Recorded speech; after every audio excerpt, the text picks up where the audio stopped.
If your child has big fight or flight style emotional reactions, has had gross motor, fine motor, or auditory delays, or is really just overloaded in their sensory system, in the next few minutes, I'm going to show you some easy ways to check if retained reflexes might be to blame. So, first off, what is a primitive reflex? What we know is that the brain isn't fully developed at birth. It does, however, grow and develop based off the input that it receives. Now, over time, children develop more complex tools to be able to socialize, to learn, and to be able to engage with the world. The way that an adult interacts with the world, for example, is very different than the way that a baby, and for obvious reasons. Babies' brains aren't developed enough to be able to, crack open a Guinness and ask what's for dinner. That's something that's developed over time.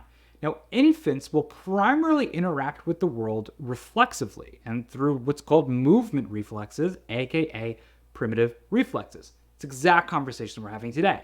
Toddlers are typically going to interact with the world not so much through reflexes, but rather through movement and touch. By about 3 to 5 years old, we're going to be communicating and engaging with the world mostly through auditory and verbal means. And by about 5 to 6 years old, all the way into adulthood, we'll start to use the most efficient part of the brain, what we call the visual cognitive piece of brain development. Now, I've recorded a whole video on this new way to view development and developmental milestones, so click below to get access to that. Now, these primitive reflexes that were active during the first year of life were there for a reason, and they were 100% critical for survival. All of these reflexes were there to help us do different things like eat, sleep, survive, and grow and develop.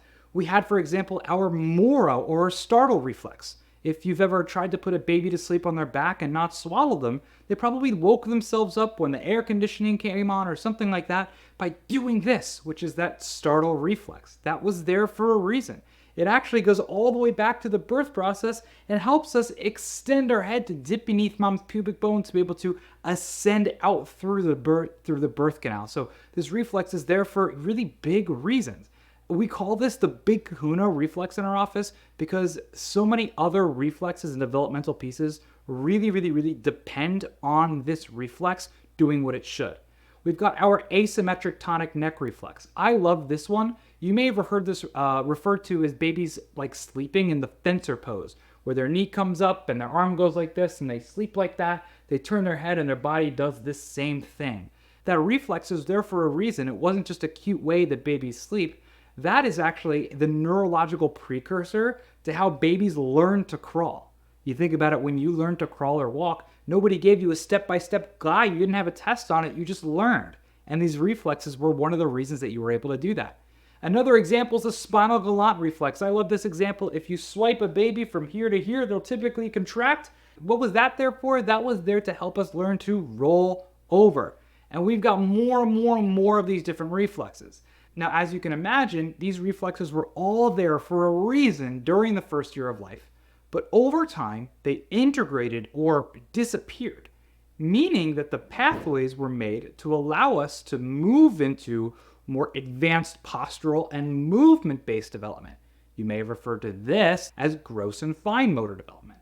So to put this in a perfect example, right, let's take the rooting reflex as an example. Most people are familiar with the rooting reflex because if you've ever tried to put a breast or a bottle in a baby's face, they'll turn and look for the nipple, just like that. If you were to swipe a baby's face and not even put a breast or bottle there, they're going to do the same thing. Now, while that's 100% neurologically appropriate in a baby, if I were to go swipe your face and you uncontrollably grimaced or turn your head to the side and tried to suck something, you could imagine that that is actually a problem. So it's appropriate for babies when those reflexes should be there, but those pathways should be made to allow for higher levels of development. Now, what can happen?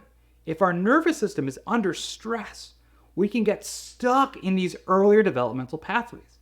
Then the reflex doesn't integrate, and it continues to show up later in life. And this showing up later in life is a problem for a few different reasons. See, these reflexes going away isn't just a box we want to tick off on development. What this is telling us that in a child whose reflexes are active, their nervous system really is going to only be able to handle the same amount of stress for that specific area of the development as a baby can. We don't put our babies outside at a Metallica concert. We use neutral tones and We keep things really calm around them for very specific reasons because that's all that their nervous system can handle. See, as our brains develop, so do the demands of our world. And if we get stuck in those levels of development, if we get stuck in those reflexes, the increased demand creates more and more and more stress.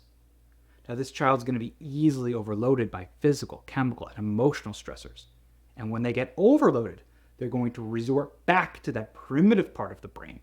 And that reaction that they're going to have is going to be overly sensitive.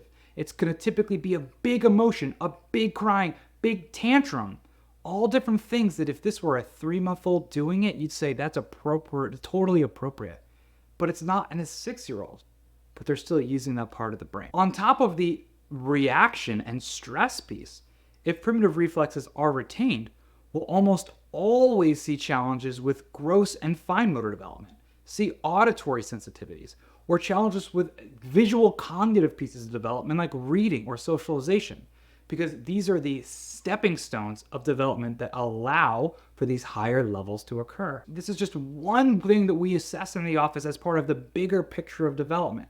But if this is kind of sounding like it might be appropriate for your child, how can you check on your own to see if they have any of these retained reflexes before you ever come into our office? Let me take a minute and show you some of the easy ones. Now, there's lots of different ways to assess the Moro reflex. We do it a little bit differently than you might do in another provider's office. How we're going to do it is by having a child go turn their feet in together. You can't see my feet, plus you don't want to. What they should do when they put their feet together or turn them apart is they should keep their upper and lower body very separated. In a child with a retained Moro reflex, when they go to put their feet together, they're going to have this big outswing like this. Or they're going to go apart and they're going to turn their arms out like this. It's almost like they can't separate the upper and lower body. Very important. In a child with an asymmetric tonic neck reflex, there's 2 ways to check it. One, we can do standing up. I personally like doing it on all 4s. Standing up, you're going to have them stand in a zombie pose like this, and you're going to turn their head to the side. When you're turning their head to the side, what you'll see in a child with a retained reflex is one of those arms is going to drop, they're going to drift, they're going to shake, they're going to have some different challenges like that. On all 4s, what would happen, I'm not going to go on all 4s for you right now, is when you go and you turn their head to the side, their elbow is going to buckle. Or if they go crawl on the floor and turn their head to the right and left, they'll go crawl and it'll buckle, and then it'll buckle. And you'll be able to see that when their head turns, they really are having difficulty not going into that fencer position. There's also the STNR, which is really similar to the ATNR, which is that when you bring their head back, they're going to typically lean back or go forward or shake. And on all 4s, when you lean their head back, they're almost going to sit back into a sphenic or to a sphinx pose or come through and fall forward when bring their head forward. I already mentioned the spinal galant. You swipe from right here to right here in a baby, from underneath the shoulder down to their hip, and they'll go like this or like that. And they'll contract from side to side like that. That's really common, especially if you have a child who's really struggling to sit still in class or has a lot of clothing sensitivities, because they're always hypersensitizing that reflex. You can check this rooting reflex by swiping right here, and you'll see sometimes them turn, more often you'll see this almost like grimace, or they'll laugh, or they'll have this like emotional fight or flight reaction to you swiping their face. You've got the palmar grasp, you can swipe there, and you'll see uncontrollably they'll start to connect their hands. These are just some of the reflexes that we assess, and of course the reasons that they're important. Now remember, just like these primitive reflexes were a stepping stone for higher levels of development, we're always looking and asking the question, why? See, it's not just enough to understand that these reflexes haven't integrated. It's not just enough to go there and say, okay, let's give specific exercises at this point, but we really need to start to address the whole bigger picture here instead of just continuing to treat the symptoms. And I truly believe that these retained reflexes are another symptom. Whenever I work with a child with suspected retained reflexes, my job is to ask and answer 2 very important questions. Question number 1 is, how is that child's brain receiving input from the environment? Is there any sort of imbalance in that input that's coming through the spine and nervous system due to a neurostructural shift or subluxation? The same way that babies' brains aren't developed at birth, they grow based off the input that it receives, it's important for us to assess how their brain is receiving input, right? Just makes perfect sense. And if there's any sort of neurostructural shift or subluxation or imbalance there, the most important first thing that we can do is get them to a specifically trained pediatric neurologically based chiropractor to give gentle specific adjustments to correct that imbalance, because just doing that is going to help shift their body out of fight or flight and into rest and digest. Question 2 is where we start to assess those developmental tools. We want to look to see how is their brain working to socialize, to engage, to learn in the world. Are they using primitive reflexes whenever they're under stress? Are they having challenges where they're stuck in this movement and touch piece? I love the example of a toddler walking into a room, and what they do is they walk everywhere, they touch everything, they push everything around, and the exact same behavior that's appropriate on my 2-year-old, you would never allow for your 5 or 6-year-old. You think that there's something wrong, right? Or you think that there's a challenge. Now, why is it appropriate for my 2-year-old but not for a 6-year-old? Because we're expecting that older child to be using different tools. And if they're stuck in that movement touch phase, this is going to show up like a child that can't really sit still, that's constantly moving, that's always touching things and putting them in their mouth.